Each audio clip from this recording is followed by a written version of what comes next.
Di ko naman akala.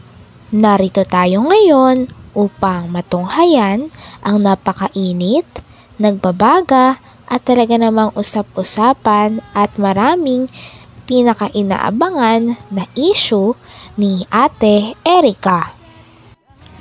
Sa pagpapatuloy ng ating istorya ay kasalukuyan na kinakausap ni Kalingap Val Santos Matubang ang lolo ni Ate Erica na si Lolo Miguel.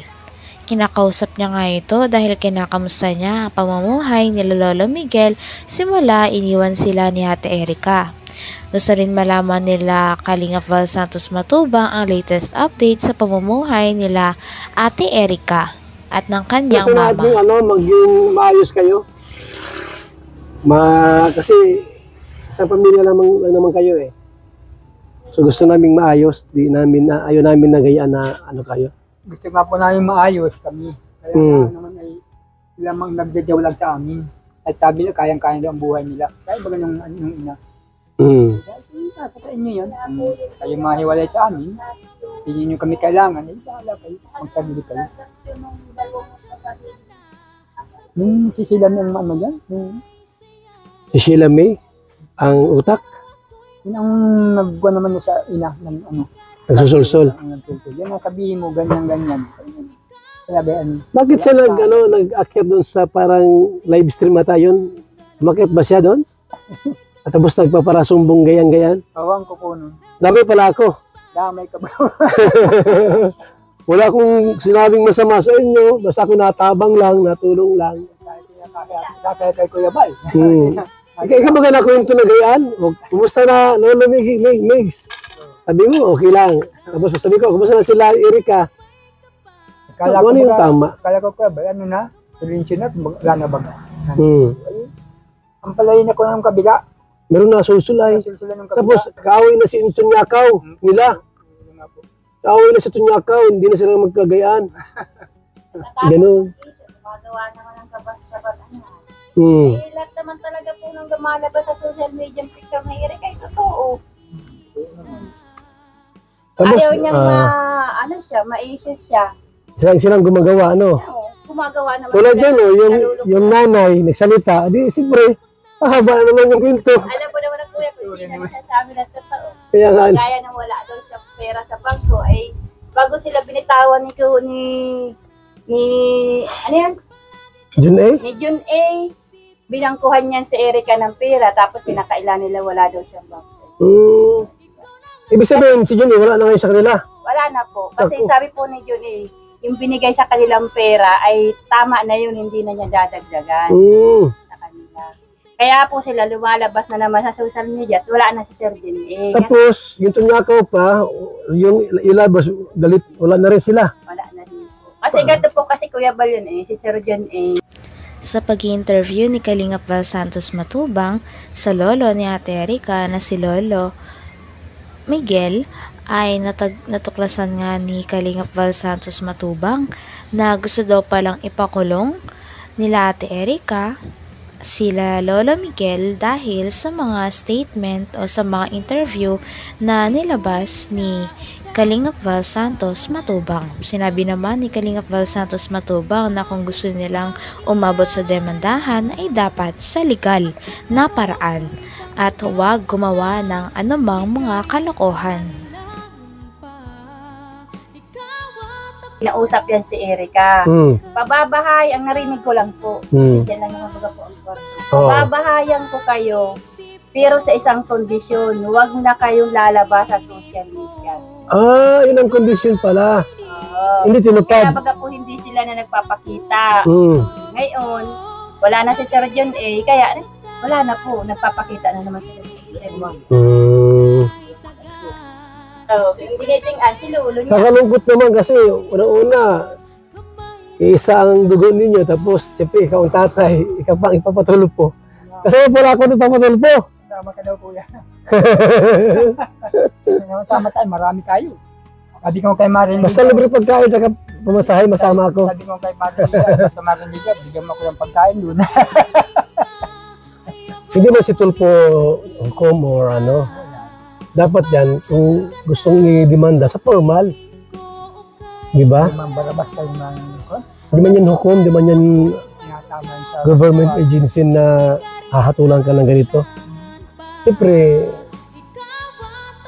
yung usapan, di makagad-agad yan na ito paniniwalaan nila. Bawat panig, makikinig yun. Parang ako sa radyo, pag may lumapit na may problema, ano ba yung problema? Bawat panig, pag-uusapan kung sino ang mali, sino ang tama. Ganun po yan, di makagad-agad na sila ang paniniwalaan sa kanilang mga sinasabi. Ang dami nilang dinadamay kuya pa na tao. Madami sila, Nakagawa nila. dapat din sila salita, ano?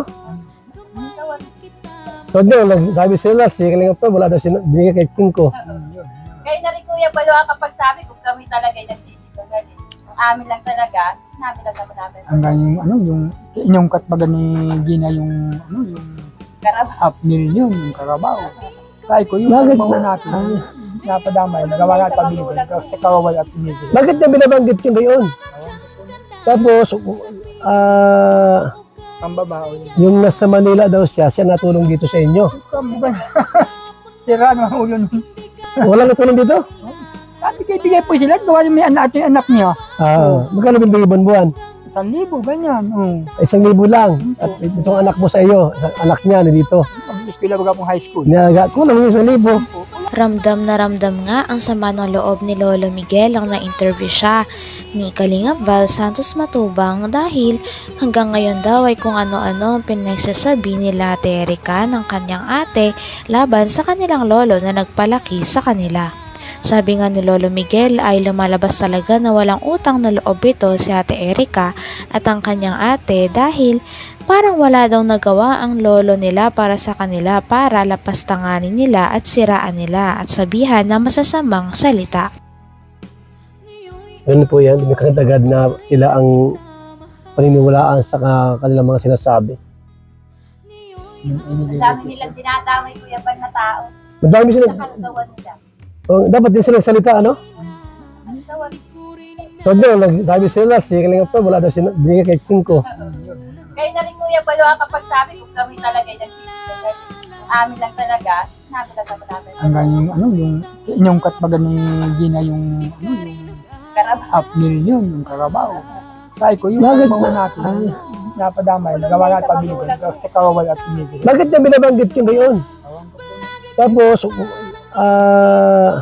Ang babae. yung nasa Manila daw siya natulong dito sa inyo. Sira ang ulo nun. Wala natulong dito? Sabi kayo, bigay po sila, gawa yung may anak yung anak niya. Magkano binibigay buwan-buwan? 1,000, ganyan. 1,000 lang. At itong anak mo sa iyo, anak niya dito. Mag-eskwela baga pong high school. Niyaga, kulang yung 1,000.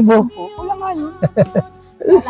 Hindi niya naintindihan yung anak niya nang malulong sa mga kasama mga barkadang mga tumboy. Sino nagdala sa ospital? Ako. Karabaw din. Bauyan na din yan. Nasira Karabaw talaga. din ang ginawa ni lolo niya doon. Dapat di sila magsalita kontra sa inyo kasi una-una, kayo man ang ano niya, nagpalaki. Wala nga pong mga utang na loob o nangyayari. Parang limot sila sa pamilya nila. Na parang yung lolo niya walang nagawa sa kanila. Pinuri nila ibang tao. Magaling. Paano niya naman kuya Bal may kakaila yung mga picture niya kumakalat? Ibahay niya, kwarto niya. Ano naman kung makukuha yun? Ay totoo naman talaga siya mahilig siya sa tumboy. Diba? Kaya nga ni. Hindi sa inyo nagsimula yung kwento. Kung wala siyang ginagawa na kaya sabihin na nadudurog sila. Kasalanan din po sila. Sila rin may gawa, ba't sila nadudurog? Tulad ngayon, siyempre, ikukontent sila tungkol sa mga sinasabi nila. Na ganyan, di ba? Tungkol sa inyo. Haba na haba. Dapat ang maganda, manahimik sila para walang i-content. Hindi pag-uusapan. Gumagawa na naman sila na. Kung siyempre ay pasalasala, pasalasala ba tatama nga yung mga Hanggang dito na lamang muna ang ating napakainit, nagbabaga, pinakainaabangan at usap-usapan na latest issue ni Ate Erica. Maraming salamat sa inyong panonood. Hanggang sa muli. Bye!